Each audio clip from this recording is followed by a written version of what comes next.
உங்கள் பார்த்துக் கொண்டு இருப்பது தமிழ் செய்திகள் 24 முதல் 7 வரை. இன்றைய முக்கிய செய்திகள். உலகளாவிய முதலீடுகள் அதிகரித்து வருவதால் இஸ்ரேலின் பொருளாதார வீழ்ச்சியை அமெரிக்கா மறைக்கிறது. இங்கிலாந்து அரசாங்கத்தின் 2 பில்லியன் இஸ்ரேலிய ஆயுத ஒப்பந்தம் இனப்படுகொலையில் கருத்து வேறுபாடுகளையும் உடந்தையையும் இது காட்டுகிறது. இஸ்ரேலிய பிரதிநிதிகள் குழு மீதான இங்கிலாந்து தடை. ஹவுத்தி பிரதம மந்திரி மற்றும் பிற உயர் அதிகாரிகளை கொல்ல ஏமன் மீது இஸ்ரேலிய தாக்குதல். தோல்வியுற்ற ஆக்கிரமிப்பு. அன்சரல்லா இஸ்ரேலிய கூற்றுக்களை மறுக்கிறார். சனாவின் மீதான தாக்குதல்களுக்கு தேவையான பாடத்தை கற்பிக்கும்.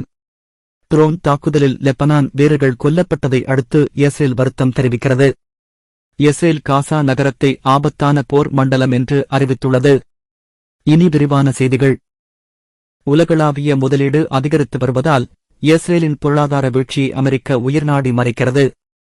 காசாவில் நடந்த இனப்படுகொலை காரணமாக இஸ்ரேல் பொருளாதார ரீதியாக தனிமைப்படுத்தப்படுவதை நோக்கிய ஒரு முக்கியமான படியாக நோர்வேயின் அரசாங்க ஓய்வூதிய நிதி குளோபல் இன்னும் பல இஸ்ரேலிய நிறுவனங்களிலிருந்து விலக முடிவு செய்துள்ளது. நோர்வேயின் இறையாண்மை செல்வ நிதி உலகின் மிகப்பெரியது. ஒரு காலத்தில் இஸ்ரேலில் மொத்த முதலீடுகள் 1.9 பில்லியன் என மதிப்பிடப்பட்டது. முதலீடுகளை விலக்கிக் கொள்ளும் முடிவு படிப்படியாக எடுக்கப்பட்டது. ஆனால் நார்வே அரசாங்கத்தின் பாலஸ்தீனத்துடனான வளர்ந்து வரும் ஒற்றுமை மற்றும் இஸ்ரேல் மீதான அதிகரித்து வரும் விமர்சனங்களுடன் ஒத்துப்போகிறது. ஸ்பெயின், அயர்லாந்து மற்றும் ஸ்லோவேனியாவுடன் முன்னணி பங்காற்றும் நோர்வே இஸ்ரேலிய இனப்படுகொலை மற்றும் காசாவில் மனிதனால் உருவாக்கப்பட்ட பஞ்சம் குறித்து குரல் கொடுக்கும் ஐரோப்பிய விமர்சகராக இருந்து வருகிறது. இனப்படுகொலை தொடர்பான சர்வதேச நீதிமன்றத்தின் விசாரணையில் தீவிரமாக பங்களிக்கிறது. மேலும் மே 2024 பாலஸ்தீன மாநிலத்தை முறையாக அங்கீகரித்துள்ளது. இந்த இராஜதந்திர மற்றும் சட்ட நிலைப்பாடு அதன் நிதி விலக்குடன் இணைந்து பாலஸ்தீனியர்களின் தொடர்ச்சியான அழிவுக்கு இஸ்ரேலை பொறுப்பேற்க வைக்கும் ஒரு ஒத்திசைவான மற்றும் தீவிர முயற்சி குறிக்கிறது. இங்கிலாந்து அரசாங்கத்தின் 2 பில்லியன் இஸ்ரேலிய ஆயுத ஒப்பந்தம் இனப்படுகொலையில் கருத்து வேறுபாடுகளையும் உடந்தையையும் அமைதிப்படுத்துதல். இந்த வெள்ளிக்கிழமை பிரிட்டிஷ் அரசாங்கம் இஸ்ரேலின் மிகப்பெரிய ஆயுத நிறுவனமான எல்பிட் சிஸ்டம்ஸுடன் 2 பில்லியன் ஒப்பந்தத்தில் கையெழுத்திட தயாராக உள்ளது என்பது தெரியவந்தது. இங்கிலாந்து பிரதமர் கேர் ஸ்டார்மரின் அரசாங்கம் இஸ்ரேலின் இனப்படுகொலைக்கு உதவுவதன் மூலமும் அதன் விமர்சகர்களை அமைதிப்படுத்துவதன் மூலமும் குறியீட்டு நடவடிக்கைகள் பின்னடைவை பிரதிநிதித்துவப்படுத்துவது போல் நடிப்பதன் மூலமும் ஒரு மோசமான விளையாட்டை விளையாடுகிறது.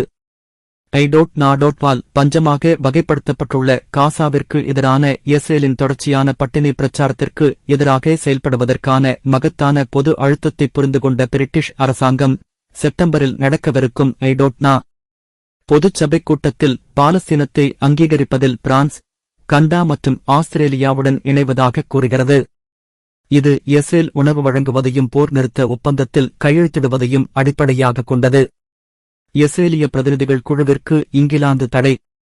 பிரிட்டனின் முதன்மை ஆயுதக் கண்காட்சியான DCI என்றால் என்ன? இஸ்ரேலின் காசாவில் நடந்து வரும் போருடன் தொடர்புடைய ஒரு நடவடிக்கையாக செப்டம்பரில் அதன் முதன்மை பாதுகாப்பு கண்காட்சியில் கலந்து கொள்வதிலிருந்து.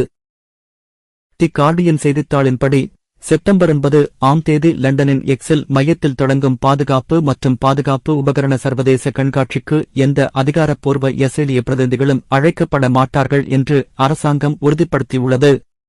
Elbit Systems, Rafael, Israel Aerospace Industries மற்றும் யோவிஷன் உள்ளிட்ட இஸ்ரேலிய பாதுகாப்பு நிறுவனங்கள் இன்னும் கலந்து கொள்ளலாம் என்றாலும் இஸ்ரேலின் பாதுகாப்பு அமைச்சகம் அதன் பாரம்பரிய தேசிய அரங்கை நடத்தப் போவதில்லை என்று தெரிவித்துள்ளது. ஏமனில் ஈரான் ஆதரவு பெற்ற ஹவுத்தி குழுவின் பிரதமர் வியாழக்கிழமை தலைநகர் சனாவில் இஸ்ரேல் நடத்திய வான்வழித் தாக்குதல்களின் போது கொல்லப்பட்டதாக கூறப்படுகிறது.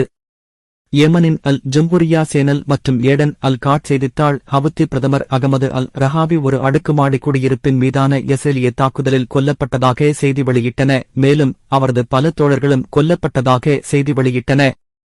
அதற்கு பதில் அளிக்கும் அன்சாரல்லா தோல்வியுற்ற ஆக்கிரமிப்பு. அன்சரல்லா இஸ்ரேலிய கூற்றுக்களை மறுக்கிறார். சனா மீதான தாக்குதல்களுக்கு சபதம் செய்கிறார். ஏமன் தலைநகர் சனாவில் வியாழக்கிழமை நடந்த வான்வழித் தாக்குதல்கள் இயக்கத்தின் மூத்த தலைவர்களை குறிவைத்ததாக இஸ்ரேலிய ஊடக அறிக்கைகளை அன்சரல்லா அதிகாரிகள் மறுத்துள்ளனர். இந்த கூற்றுக்கள் போலியான செய்திகள் என்றும் சோதனைகள் தோல்வியடைந்தன என்றும் வலியுறுத்தினர். உச்ச அரசியல் கவுன்சிலின் தலைவரான மஹ்தி அல் மஷாத் இந்த தாக்குதல்களை தோல்வியுற்ற ஆக்கிரமிப்பு என்று விவரித்தார்.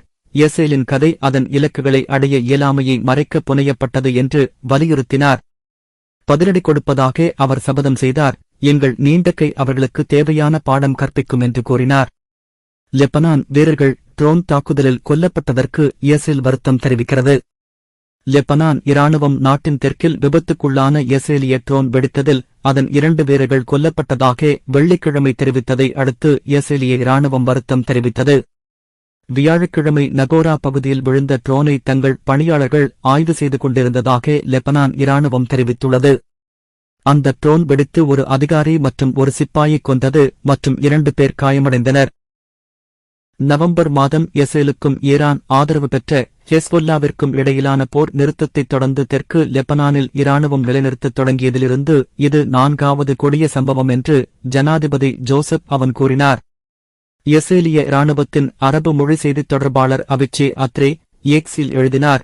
வியாழக்கிழமை இராணுவம் தெற்கு லெபனானில் உள்ள நகோரா பகுதியில் ஹெஸ்பொல்லா இராணுவ உள்கட்டமைப்பை மீண்டும் கட்டியெழுப்பத் தயாராகி வந்த ஒரு பொறியியல் வாகனத்தைத் தாக்கியது.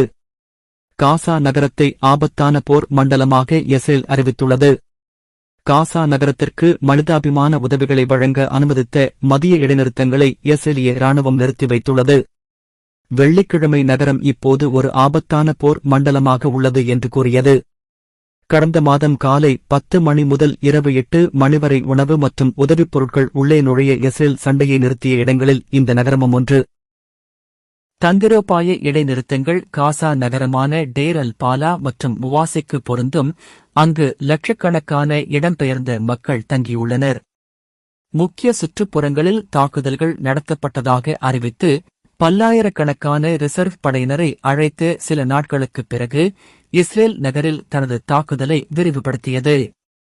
இத்துடன் செய்திகள் முடிவடைந்தது. நன்றி.